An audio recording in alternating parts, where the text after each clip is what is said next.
Oui, non, en fait, au début, j'avais presque autant de trac de faire des fautes Ouais. Moi, et de j'imagine. bien prononcer les mots. Parce que j'avais tellement peur que ça faisait pas rire à cause du fait que j'ai mal prononcé et donc, du coup, j'étais tendu. Oui. Et maintenant, même si j'ai toujours un peu ce trac-là, je suis beaucoup plus détendu. Je dis, OK, pas grave. Ouais. C'est une super leçon, je pense, pour mes élèves ou les personnes qui apprennent le français.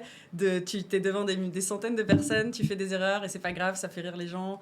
Les gens le prennent bien. Toi, Mais c'est un grand travail pour moi. En c'est fait, génial, je au, trouve. au début, j'étais tellement stressé de faire des fautes sur scène que ça m'a donné vraiment le trac. C'est presque une thérapie, enfin une Bon, thérapie, une façon quand tu fais ça et tu fais des erreurs devant tous ces gens, bon bah après à la boulangerie, t'as plus peur, j'imagine, de ouais. dire le baguette.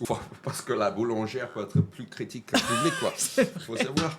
Euh, mais en fait, l'humour, c'est les tripes. Et donc, si je dis quelque chose où j'ai fait 5 fautes dans la même phrase, mais ils ont compris l'idée parce que j'étais en colère et Oui, l'intonation le est message là, le passe, la message est blague est là, là, et c'est ouais. même presque drôle de voir quelqu'un en Je colère qui pense. fait des fautes partout. Voilà, donc j'ai appris que c'est pas grave et il faut pas que je prenne la tête là-dessus. Ouais.